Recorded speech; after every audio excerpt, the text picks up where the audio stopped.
So a few years back, I got the hybrid bug, right? It's fuel economy just need to be as best as it can be. Fast forward many years later, I now have but two plug-in Jeep Wrangler 4xEs.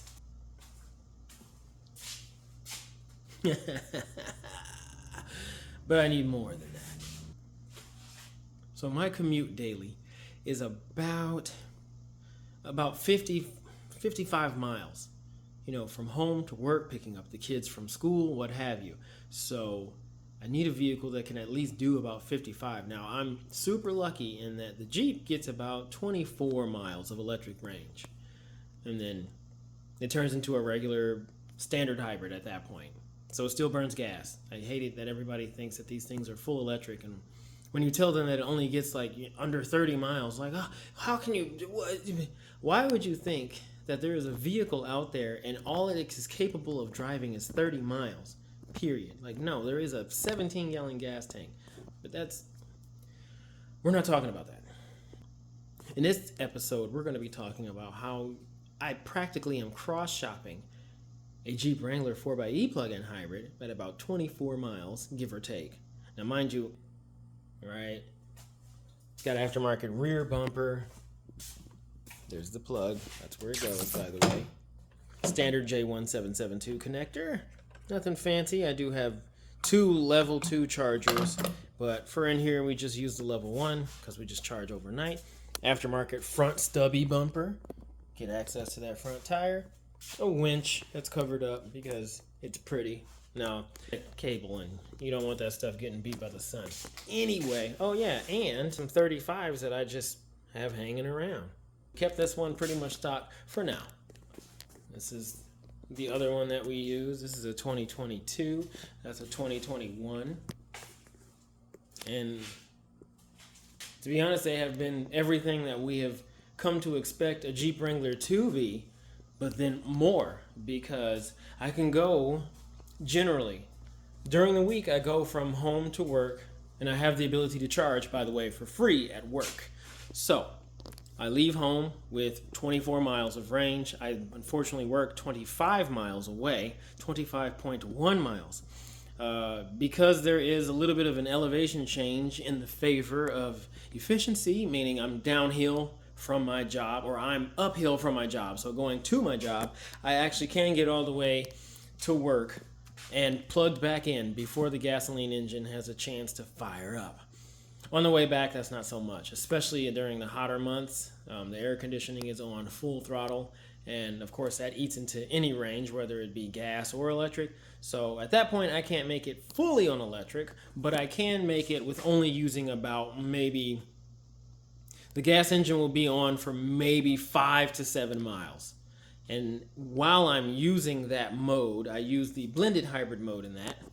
The electric motor isn't working as hard, and the gasoline motor isn't working as hard. So you're getting like 45 miles to the gallon while I'm doing that. So for 10 miles, 45 miles to the gallon. Clearly that's not even a gallon of gas. And then I switch it back to all electric, and I finish out the trip on the highway, and Bob's your uncle. And then, of course, on the weekends, you definitely have the ability to go out and tear up some trails, like hard trails.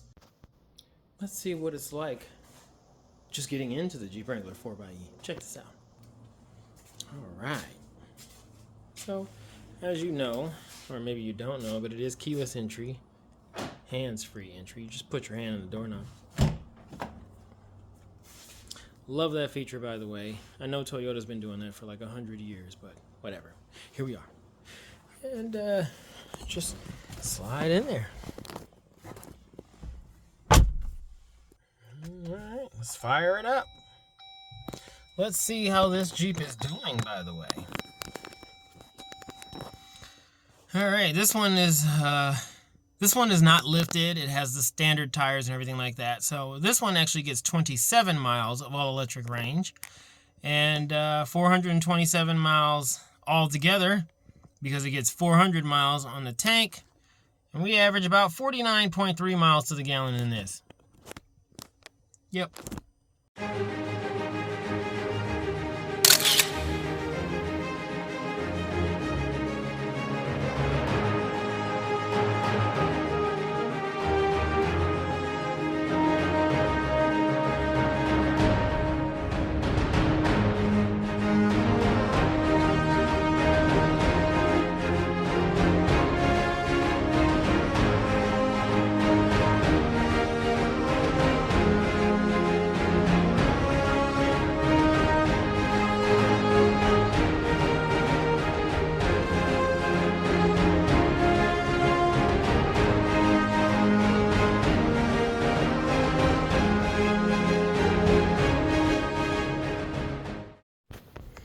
All right, so even though I am 6'6", I fit in this very comfortably. Not only that, unfortunately, I can't show you exactly what I mean, but space, but I can fit behind myself. And to be honest, I could pull up the chair just a little bit, but this is the position I'd be driving in if we're taking a long road trip. Got the car seats in there. As you can see, there's plenty of room behind me.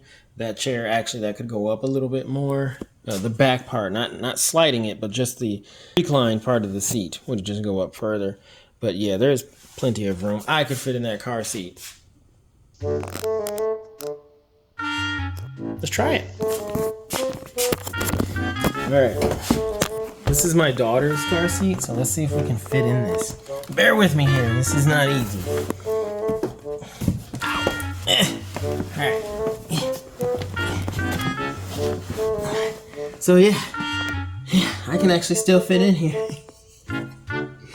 I bet I look ridiculous. I feel ridiculous. You're welcome. Now how do I get out?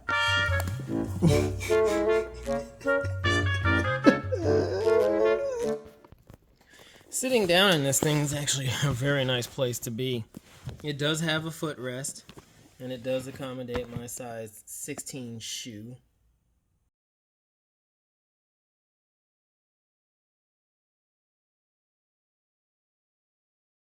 That's always a bonus. I mean, everything in here is very well laid out if you're 6 foot tall and up. Real quick, I'm gonna take a little quick dive into the buttons here. This is, clearly this is your park brake, which it automatically applies the park brake anyway when you put it in park. I don't know if that's a setting that can be changed or not, but it always does it. So this is the hold button. So when you come to a complete stop driving, and you can take your foot off the brake and just rest it for whatever reason.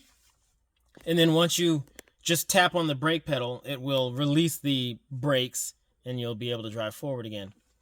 This button here is almost self-explanatory, but it's the auto EV. This will basically change it to where it'll automatically select whether or not to be in full EV mode or just hybrid mode, back and forth, that kind of thing. This button here is to manually change between the hybrid mode. When you put it into hybrid mode, pushing this button, it will basically save the full EV range part of the battery for later use. So you would push this button because it always defaults to full EV unless you don't have any battery capacity left for full EV driving. It defaults to EV.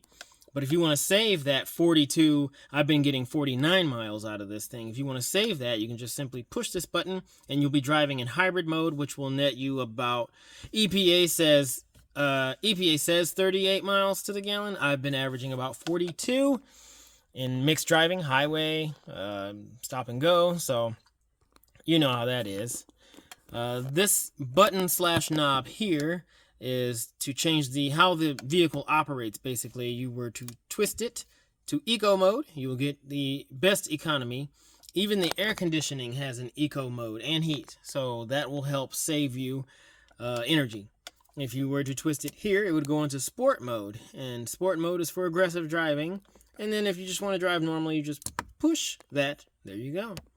Trail mode is supposed to be a more aggressive off-road traction aiding mode. This is not a Jeep Wrangler fighter, but it is, for the better or worse part of the normal people would find this more than adequate for their off-road, glamping, if you will. This is standard all-wheel drive, and it's all-wheel drive in the coolest way. There is actually not a drive shaft in the back. It is a electric motor that is standalone. So the only thing connecting the rear axle to the rest of the vehicle is a giant high voltage set of cables. That's it. It's pretty neat. I'm super impressed with this car because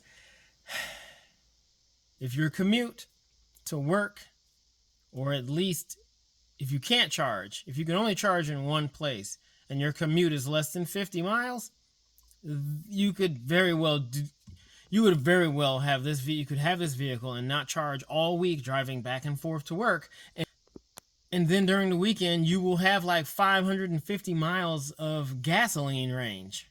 So it's 600 total, but you'll have 550 of that will be just from the hybrid, general standard hybrid mode.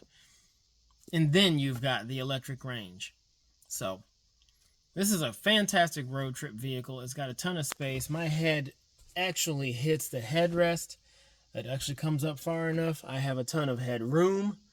The visibility is great, even with car seats. You can option these things out. Unfortunately, that is the only downside, if you will. The price of these things right now, at least, is astronomically high. Unless you find one with some miles on it. Don't expect to pay anything under $35,000 for these.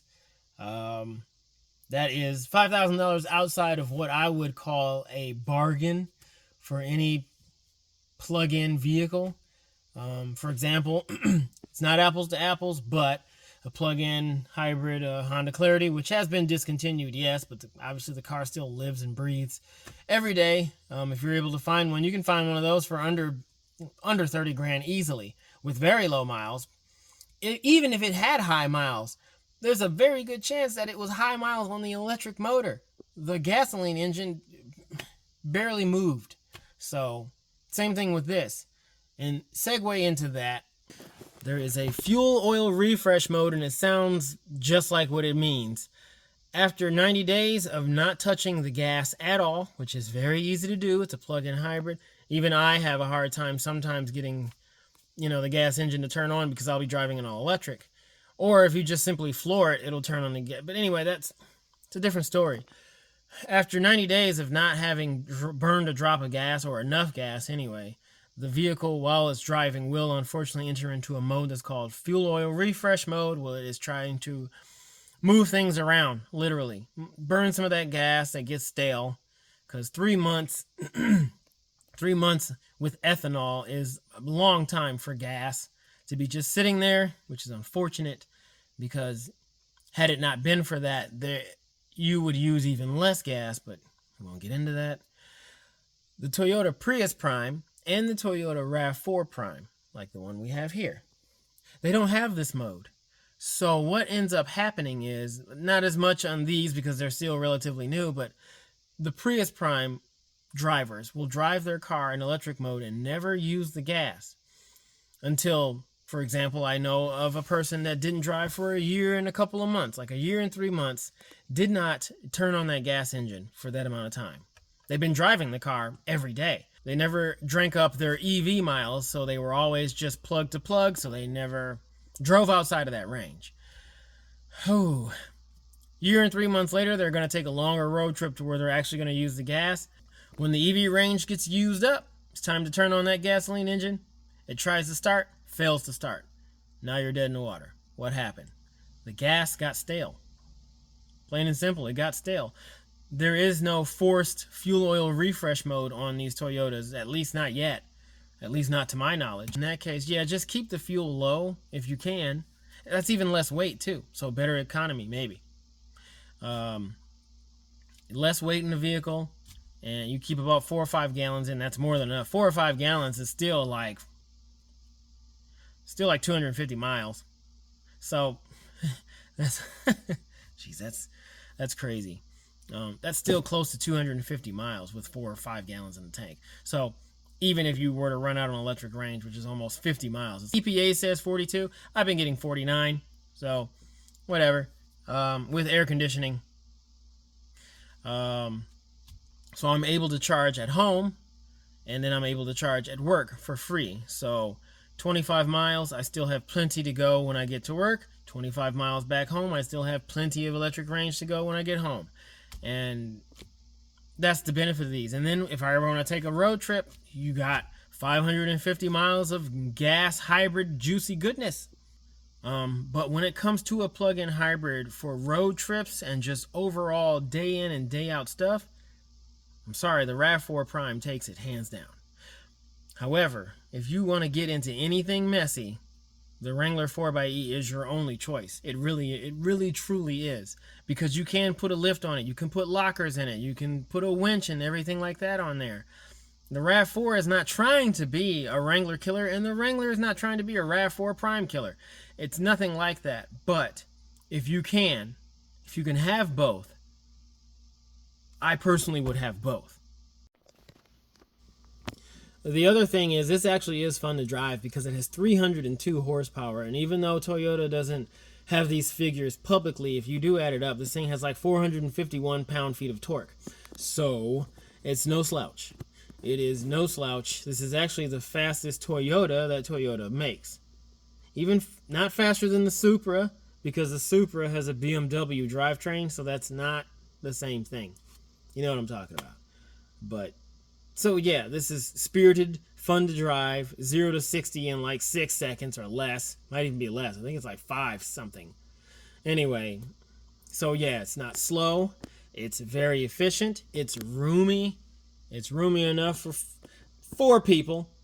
You know, 4 people, maybe 3 kids. If you got like a really tiny kid back there, maybe. It has rear vents.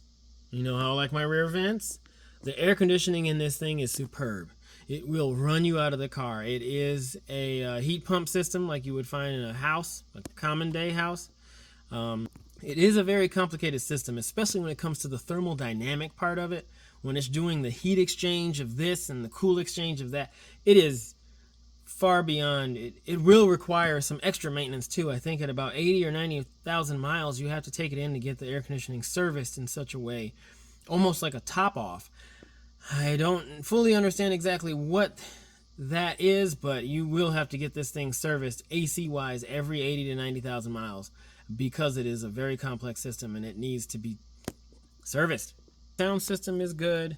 The Android Auto and Apple CarPlay is good. The fuel economy is fantastic. The EV range is fantastic. All-wheel drive, standard. Even the air conditioning is smart. If there's nobody sitting in the back, it actually turns, if you have it in economy mode, I'm sure, but it'll actually turn off the back seat. I don't know if you can see that very well. That's the back seat heating and cooling vents off, right? So all this power is just going to the driver right now. Once I put the kids in the back, that will automatically turn on the dual climate. Genius. And I'm sure it does the same for somebody's in the passenger seat. Absolute genius. Genius, genius, genius. One of the things that I absolutely love about the RAV4 versus my Jeep has got to be that when you do plug it in, let's see if I can get that in there. It locks it in there. You can't take this out until you either push the button on the key fob to unlock it or put your hand in the doorknob.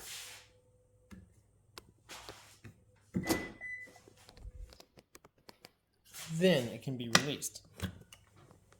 Love that so much. On a different note though, this door is super flimsy. It feels very, very cheap, and I don't know why that is. It's probably because it's made out of like plastic, all of it. I don't know. It just kind of sucks. It feels very cheap. Do appreciate the light, although I do plan on adding a light to my Wrangler 4xe. Ooh. Blasphemy.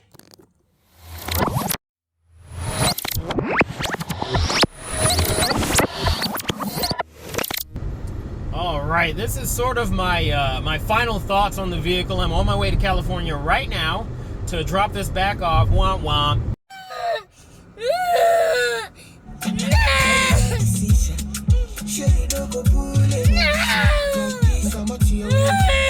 I only had it for a week and my time is up.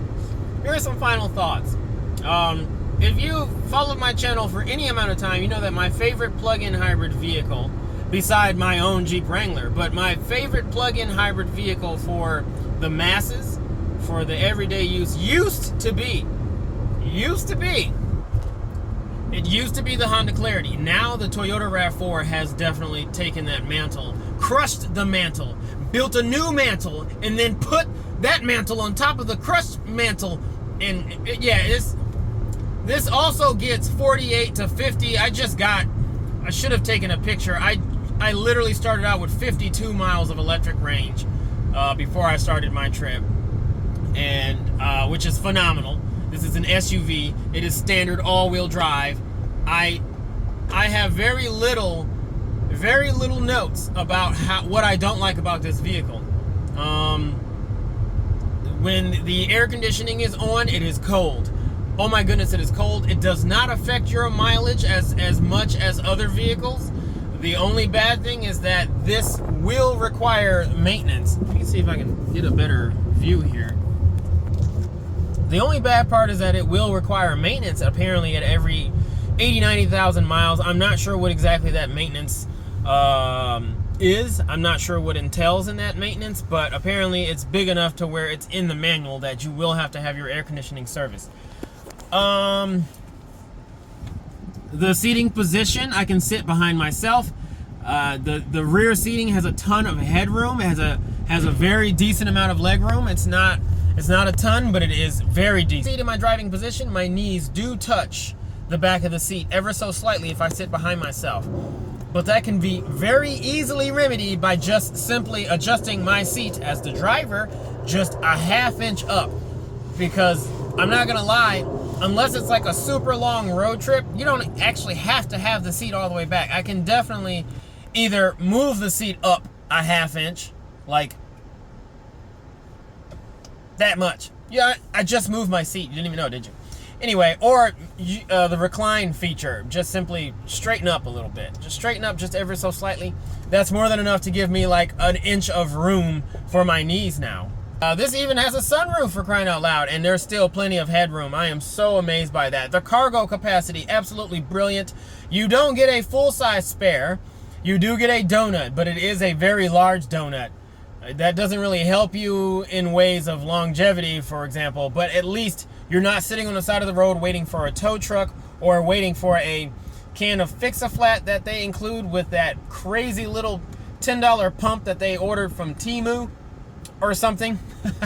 Keeping up with the times, right? It used to be Wish, now it's Temu. Build quality in 2 spots that I've noticed. I haven't really literally pried to find other spots, but these are just what I saw myself. For a $48,000 vehicle, I feel like that, I don't know, I just feel like it should feel like a $48,000 vehicle.